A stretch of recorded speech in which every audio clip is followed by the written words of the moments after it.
네, 오늘은 아무도 내줄 수 없나이다. 아무도 내줄 수 없나이다라고 제목을 잡은 것은요. 25장 이 11절에 바울이 아무도 나를 이 고발하는 사람들에게 내줄 수 없다고 말하기 때문입니다. 왜냐하면 이 지금 고발하고 있는 유대인들이 다 거짓말을 했기 때문이죠. 저는 이게 어제 말씀에 바울이 하나님과 사람에 대하여 항상 양심에 거리낌 없기를 힘썼기 때문에 이렇게 말할 수 있다라는 생각이 들더라고요. 또 이렇게 바울이 말할 수 있는 이유가 오늘은 그 황제한테 내가 가서 상속권을 갖고 있기 때문에 황제한테 가서 재판받게 해달라고 하거든요. 이렇게 바울이 당당할 수 있었던 이유는 그는 늘 그의 삶을 하나님께 내어드렸기 때문이라는 생각이 들더라고요. 그래서 오늘 말씀은 하나님께 내가 내어드려야 되는 것이 무엇이 있는가? 그래야 우리도 이런 말을 할 수 있지 않겠습니까? 또 때를 분별하고, 예, 이런 것들을 할 수 있기 때문에 우리도 하나님께 내가 내어드려야 되는 것이 무엇인지를 같이 볼 텐데요. 첫 번째로는요, 하나님께 내어드려야 하는 것은요, 내가 지금 두려워하고 있는 그것입니다. 우리 모두가 다 두려워하고 있는 그것이 있을 건데, 이제 같이 볼 텐데요. 24절에 수일 후에 벨릭스가 그 아내 유대 여자 두루실라와 함께 와서 바울을 불러 그리스도 예수 믿는 도를 듣거늘. 수일 후에 이렇게 총독 벨릭스가요, 그 아내가 있었는데 유대 여자 두루실라와 함께 그리스도 믿는 도를 들었다고 합니다. 우리로 말하면 복음을 들을 수 있는 기회를 얻었다고 볼 수 있겠죠. 그런데 여러분, 이들이 듣지만 안타깝게도 들리지는 않습니다. 귀로는 듣지만 그게 마음까지 와닿지가 않는 것이겠죠. 왜 와닿지 않을까요? 그 이유는요, 이들의 환경이 너무 교만했기 때문이라고 볼 수 있습니다. 예, 이들에게 있어서 말씀은 하나의 참고 자료에 불과했다라는 거예요. 제가 이제 참 놀라운 게 뭐냐면, 여러분, 벨릭스 나이가 몇 살이었을까요? 둘 다 세 번째 결혼이거든요.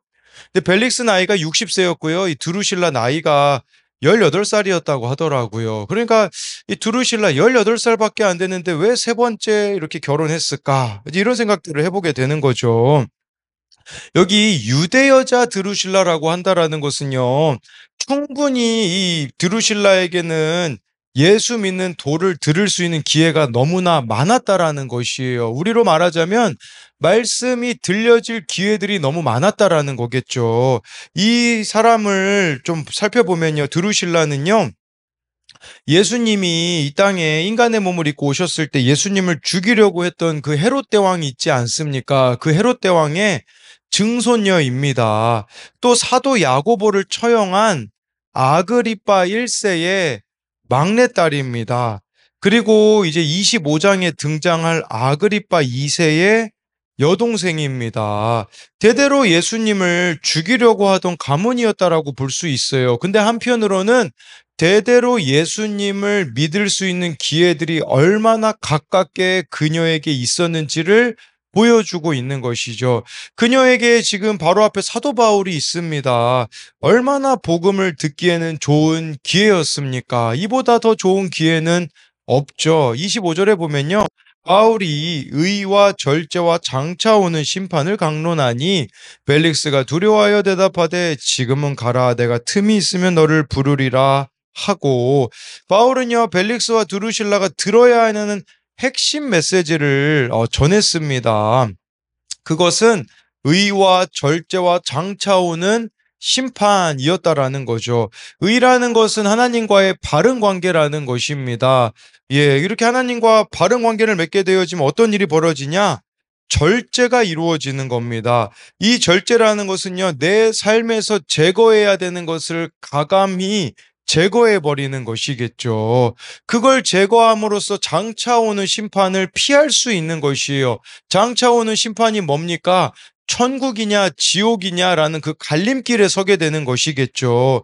그러니까 우리가 하나님과 관계를 바르게 하면 버려야 되는 것들을 버리게 되고, 그것은 나를 결국은 천국으로 인도한다라는 것이거든요. 이 메시지를 이들에게 왜 전했겠습니까? 지금 당신들이 하나님과 관계가 뒤틀려 있기 때문에 무절제한 삶을 살고 있기에 결국에는 지옥에 갈 수밖에 없음을 이들에게 바울은 말했다라는 것이겠죠. 그래서 벨릭스가요 두려워요라는 것은 이 벨릭스도 알았던 것이겠죠. 지금 자신들의 삶의 모습이 어떠한가. 뿐만 아니라 여러분 벨릭스 주변에는 어떤 사람들만 있었겠습니까?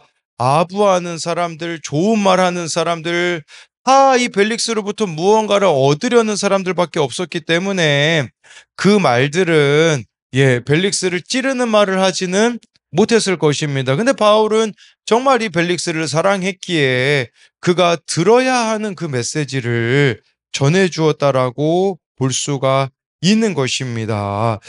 그래서 참 여기 보면 이제 또 그 뒤에 보면 나와 있는데 2년 동안 바울이 여기 갇혀 있거든요. 이 가이사랴 감옥에 바울이 2년 동안 갇혀 있어야 되는 이유 중에 하나가 이 부부를 위함이 아니었을까라는 생각이 듭니다. 여러분 2년이라는 세월은 결코 적은 세월이 아닙니다. 바울이 전도여행 다녔을 때 몇 주 만에 예수님 믿게 되어지는 사람들 얼마나 많이 있었습니까? 2년이라는 세월 동안 깨지지 않는 완고함을 가진 부부였다라고 볼 수가 있습니다.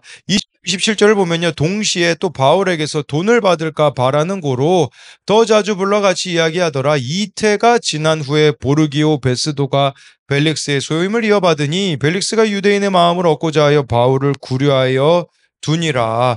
벨릭스를 사로잡았던 바울로부터 통해 들은 메시지로 인한 그 두려움이 오래가지 않았다라는 거죠. 벨릭스가요 26절에 바울에게 돈을 받을까 하는 기대감이 있었다고 해요. 왜 이런 생각을 했을까요? 바울이 그 유대인들 앞에서 막 변론할 때 있잖아요. 그 예루살렘 교회에 이 재정을 전달했다는 구제연금을 전달했다는 그 이야기를 듣고서는 바울이 돈이 많겠구나 싶어가지고요. 이 바울을 감옥에 가둬두면 혹시 자기에게 돈을 주지 않을까? 그래서 더 자주 불러 같이 이야기했다라는 거죠. 27절에 이태가 지난 후 2년이 지났다라는 뜻이죠. 그랬을 때 2년 후에 이제 다른 총독으로 바뀌거든요. 그 총독 이름은 보르기오 베스도인데요. 이 2년이라는 기간은 벨릭스에게 충분히 회개할 수 있는 절호의 찬스였다는 생각이 듭니다. 왜 총독이 바뀌게 됐을까요? 이때 이 벨릭스가요, 가이사랴에는 유대인하고 헬라인이 이렇게 혼재하여 살고 있었었는데, 이 벨릭스가요, 공정하게 처리하지 않고, 막 유대인들에게 막 강압적으로, 그런 정책들을 펼쳤거든요. 그래서 이 분노한 유대인들이 황제에게 탄원서를 올려가지고 벨릭스가 소환당했다라고 볼 수 있거든요.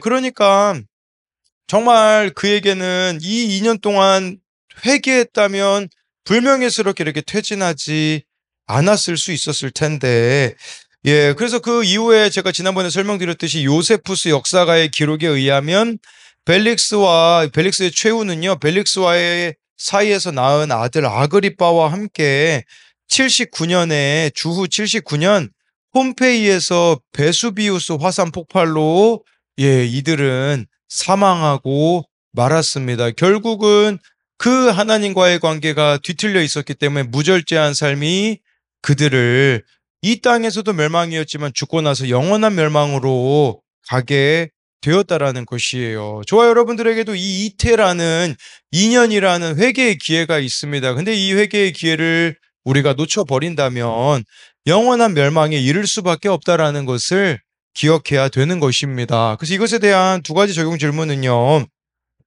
나는 위로받기 위해 말씀을 듣습니까? 순종하기 위해 말씀을 듣습니까? 이것은 24절에 예수 믿는 도를 들었다고 하는 거죠. 그러니까 이들이 듣고 싶은 말을 듣고 싶지 않았을까? 그걸 좀 생각해 볼 수 있겠죠. 내가 들어야 하는 의와 절제와 장차 오는 심판의 메시지는 무엇입니까? 뭐 쉽게 말씀드리자면 여러분들이 지금 돌이켜야 되는 그 부분이 무엇이 있는가? 이제 이것을 생각해 보자라는 거죠. 또 한 가지는요, 말씀을 통해 죄를 깨닫고도 다음에 하자며 회개를 미루지는 않습니까? 정말 벨릭스가 이 회개를 미루었기 때문에 결국에는 비참한 자리에 빠지게 되었다라는 것으로 설명을 드렸습니다. 예, 다음은 없다라는 그 절박함이 우리에게 있었으면 좋겠습니다. 두 번째로는요, 하나님께 내어드려야 하는 것은요, 나의 갇힌 환경에 대한 인내입니다. 25장 1절부터 3절인데요. 베스도가 부임한 지 3일 후에 가이사랴의 예루살렘에서 예루살렘으로 올라가니 대제사장들과 유대인 중 높은 사람들이 바울을 고소할세 베스도의 호의로 바울을 예루살렘으로 옮기기를 청하니 이는 길에 매복하였다가 그를 죽이고자 함이러라. 네, 총독 벨릭스를 이어 부임한 베스도는요. 이 1절만 보면 봐도요, 얼마나 성실한 사람인지 알 수 있어요. 부임하자마자 가이사랴에서 예루살렘으로 간다는 거, 이거 상당히 먼 거리인데 쉬지 않고 갔다라고 볼 수 있어요. 그러니까 부임하자마자 예루살렘 현지 시찰에 나선 거라고 볼 수 있겠죠. 이 베스도가 로마로부터 왔으면요, 로마는요 거의 한 2,000km 넘게 떨어져 있거든요.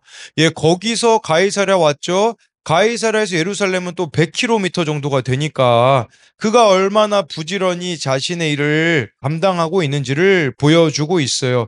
놀라운 사실이 2절에 나오는데요. 지금 바울이 2년 동안 갇혀 있었잖아요. 2절 말씀, 대제사장들과 유대인 높은 사람이 바울을 고소할세라는 말은 무슨 말이냐면 2년 동안 이들의 삶은 전혀 변화되지 않았다라는 뜻입니다. 더 놀라운 사실은 뭐냐면요. 대제사장들과라고 나오잖아요. 지금 이 대제사장들이라는 말 자체가 예, 이들이 얼마나 타락해져 있음을 보여주고 있어요. 왜냐하면 로마에 돈을 주고서는 매관매직을 했거든요. 그리고 이 바울을 그 고발하던 대제사장 이름은 여러분 아나니아라는 걸 아실 겁니다. 근데요, 지금 대제사장이요 바뀌었어요. 이스마엘이라는 사람으로 바뀌었거든요. 근데요, 대제사장이 바뀌어도 바울을 죽이고자 하는 마음은 여전하다라는 겁니다. 여러분, 2년이라면 이들이 얼마나 많은 예배를 드렸겠습니까? 그렇게 많은 예배를 드렸지만 그 예배가 그들을 전혀 변화시키지 못했다라는 뜻입니다. 여러분, 이것은요, 남의 이야기가 아니에요. 나의 이야기일 수 있어요. 우리가 얼마나 많은 예배를 드리고 있습니까? 근데요, 그 예배가 우리들의 삶을 전혀 변화시키지 못하고 있다면 여기 나와 있는 대제사장 유대 중 높은 사람들과 동일하다라는 거죠. 이들이 전혀 변화되어지지 않으니 어떤 짓을 하려고 합니까? 3절에요. 바울을 예루살렘으로 옮겨와 달래요. 이 재판하려고 하는 게 아니에요. 그 오는 길에 매복했다가 죽이려고 하는 것이죠. 여러분, 내가 안 변하잖아요. 죽이고 싶은 사람들이 정말 많을 것입니다. 이걸 아셔야 돼요. 그런 의미로 보면요. 내가 지금 죽이고 싶은 사람은 예, 내가 변화되지 않고 있다라는 증거라는 것이에요. 우리에게 지금 죽도록 미운 사람이 존재하고 있다라는 것은 내가 변할 생각이 전혀 없다라는 거죠. 변하지 않는 환경, 변하지 않는 배우자, 변하지 않는 자녀가 우리에게 존재하는 것은요. 그것을 통하여서 하나님은 내가 변화되기를 원한다라는 것입니다. 변하지 않는 내가 생각하는 것은 죽일 생각 또는 죽을 생각밖에 할 것이 없다라는 겁니다. 이게 죽을 생각을 한다라는 게 무슨 말이냐면요.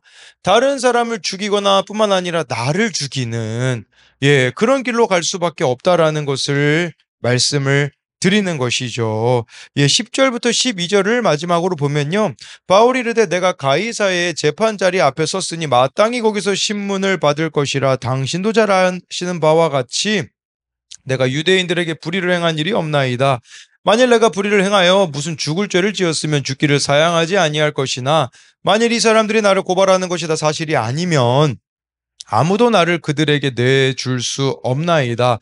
내가 가이사께 상소하노라 한데 베스도가 배석자들과 상의하고 이르되 내가 가이사에게 상소하였으니 가이사에게 갈 것이라 하니라. 중간 내용은요, 설명으로 대신하자면 베스도가 바울에게 또 유대인에게 잘 보이고 싶은 마음이 있었어요. 그래서 너 예루살렘 갈래? 이렇게 물어본 거거든요. 그때 바울이요, 이것에 대하여서 대답하고 있는 게 이제 10절부터 12절이거든요. 예, 바울이 지금까지 안 쓰던 그 상속권을 이제 드디어 쓰려고 합니다. 이제 로마 시민권자로서 네. 지금 그 상속권을 로마 시민의 상속권을 이게 10절 11 절에 보면 사용하겠다라는 것이에요. 이제 바울이요. 충분히 겸손한 환경에서 인내의 때를 채웠기 때문에 이제는 때가 되었다라는 것을 알았기 때문에 가이사께 상소하노라 이게 11 절에 나오잖아요. 그래서 이제는 그 가이사 로마 황제거든요. 그 황제에게 재판을 받겠다라고 말하고 있는 것이죠. 11절에 바울은 자신이 불의를 행하지 않았다고 하면서 아무도 나를 그들에게 내줄 수 없나이다. 이 내주다라는 단어가요. 헬라어로 카리스라고 하거든요. 은혜라는 뜻입니다. 쉽게 말하면 이런 의미예요.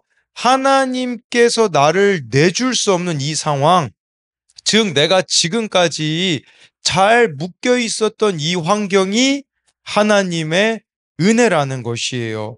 바울이 잘 묶여 있었던 거 이게 은혜라는 거죠. 이런 묶여 있는 여러분들의 그 환경도 하나님의 은혜일 수 있다라는 뜻입니다. 우리에게 필요한 것도 이처럼 잘 환경에 묶여 있는 것이에요. 묶여 있는 환경이라고 해서 여러분 아무것도 안 하고 있다라는 뜻이 아닙니다. 하나님의 때가 찰 때까지 여전한 방식으로 인내하며 살아가는 것이라고 볼 수가 있는 것이죠. 여러분 바울이 뇌물 바쳤으면 바로 그냥 가이사에게 상소하러 갈 수 있었습니다. 근데 그 2년 동안 여러분 뇌물을 왜 안 바쳤을까요? 제가 보기에는요. 벨릭스가 진짜 회개하기를 원했던 것 같습니다. 뇌물 바쳐버리면 벨릭스는요, 회개할 생각을 안 하거든요. 그러니까 바울이 벨릭스에게 회개하라고 온몸으로 2년 동안 보여준 것이 아니겠습니까? 그랬을 때 바울이 이제는 드디어 로마에 가게 되어지는 이 고통과 고난 속에서 2년은 그에게는 상당히 긴 시간이었을지 모릅니다. 그런데 드디어 때가 되어 황제에 대한 그 상속권에 상소하게 되어져서 가장 안전하게 로마로 이끌어 가신 하나님의 섭리가 그의 삶에 이루어졌다라는 것이에요. 여러분 지금 바울이 있는 이 가이사라부터 로마까지는요. 2240km 정도가 됩니다. 가장 안전한 길이 무엇입니까? 하나님께 매어가는 것이라는 것을 우리들에게 보여주고 있는 것이겠죠. 저도 어제 좀 그런 생각이 들더라고요. 이 하나님의 말씀에 묶여있는 이 환경, 저 같은 경우는 뭐 주말을 포함해서 매일매일 이 새벽 큐티 말씀을 전해야 되니까 예, 날마다 이 말씀에 묶여 있을 수밖에 없거든요. 그런데 어제 좀 두 가지를 좀 저에게 이렇게 하나님께서 보게 해주신 게 있어요. 하나는 제가 몰랐던 건데 이제 5월 달부터 제 이 큐티를 어느 분이 네이버 블로그에다가 매일매일 녹취해서 올리시는 분이 있더라고요. 우리들 교회 성도님이신데 그게 첫 번째였고요. 또 한 가지는 어제 어느 분이 댓글을 남겼는데 남편이 지금 뇌출혈로 2년 넘게 요양병원에 있다고 합니다. 근데 이 아내 되시는 분이요. 날마다 이 큐티 말씀을 제가 올리는 이 새벽 큐티를 들려준다고 하더라고요. 그러면서 믿음이 없고 말씀이 없는 세상적 가치관으로 살아왔습니다. 지금 매여 있는 상황 속에 구원으로 이 사건이 오신 것을 감사드리며 남편에게 들려주고 있다고 병실 모든 사람들도 이 말씀을 들어 영생 구원의 길로 기꺼이 영접받기를 원한다라고 이렇게 남겨주셨는데 제가요 더 매여 있어야겠다라는 생각이 들더라고요. 더 말씀에 나를 묶을 때에 하나님께서 일하시겠다라는 마음이 들더라고요. 마찬가지로 여러분들의 그 매여 있는 환경 속에서 아까 바울이 그 전한 메시지 있지 않습니까? 의와 절제와 장차 오는 심판을 기억함으로 잘 매여 있을 수 있는 우리들이 되었으면 좋겠습니다. 이것에 대한 적용 질문은요. 수없이 예배를 드려도 유대인들처럼 변하지 않는 내 미움, 교만, 상처는 무엇입니까? 예, 유대인들이 그렇게 예배를 드렸지만 여전히 바울을 죽이려고 하고 있는 그 모습이 우리들의 모습일 수도 있다라는 것이고요. 또 한 가지는요, 나는 구원을 위해 얼마나 인내하고 있습니까? 도리어 상대방을 인내하게 만들고 있지는 않습니까? 정말 이 바울이 2년 동안 인내했던 것처럼 우리도 인내해야 되는 게 무엇인지, 아니면 여러분들이 지금 너무 안 변하고 있기 때문에 누군가를 인내하게 만들고 있지 않는가, 이제 이 부분들도 생각해 보자라는 것이에요. 그래서 오늘 말씀을 요약하자면요. 하나님께 내어드려야 하는 것은 첫째로 내가 지금 두려워하고 있는 그것입니다. 이것은 우리가 회개해야 할 그것을 하나님께 회개함으로 내어드리자는 거죠. 하나님께 내어드려야 하는 두 번째는 나의 갇힌 환경에 대한 인내입니다. 여러분 잘 갇혀 계십시오. 이 잘 갇혀 계심 속에서 하나님과의 그 변함없는 교제 가운데 나아갈 때 하나님이 가장 좋은 때를 허락하신다라는 믿음을 가지고 사는 우리가 되었으면 좋겠습니다. 기도하겠습니다. 살아계신 하나님, 오늘 벨릭스와 두루실라에게 얼마나 좋은 기회가 있습니까? 바울이 의와 절제와 장차 오는 심판을 그들에게 전하는데, 이 메시지를 듣고 그들이 회개했다면 정말 비참한 최후를 맞이하지 않을 수 있었을 텐데, 하나님, 우리도 하나님이 회개의 기회를 주실 그때마다 정말 회개로 돌이킴으로써 버려야 될 것들을 과감히 버리며 영원한 하나님 나라를 소유하는 자들이 되게 하여 주옵소서. 오늘 말씀 가운데 정말 유대인들, 대제사장들 2년이라는 세월이 지났음에도 불구하고 그들은 변하지 않습니다. 수많은 예배를 드렸을 텐데 변하지 않는 그들의 모습이 하나님 나의 모습일 수 있음을 기억하게 하여 주옵소서. 우리가 얼마나 많은 예배를 드립니까? 얼마나 많은 말씀을 듣습니까? 그런데 그것이 전혀 나를 변화시키지 못하고 있다면 나도 이들과 다를 바 없다라는 것을 기억함으로 돌이키는 은혜가 있게 하여 주옵소서. 또한 바울이 드디어 2년이라는 세월을 잘 인내함으로써 쉬운 길 갈 수 있었던 바울이 벨릭스에게 돈을 좀 주었으면 더 빨리 로마에 갈 수 있었겠지만 하나님의 때와 하나님의 방법이 아니었음을 그가 분별했듯이, 하나님, 우리도 하나님의 때와 하나님의 방법을 잘 분별하여서 때에 맞는 순종을 할 수 있도록 인도하여 주실 것을 믿으며 살아계신 예수님 이름으로 기도드립니다. 아멘.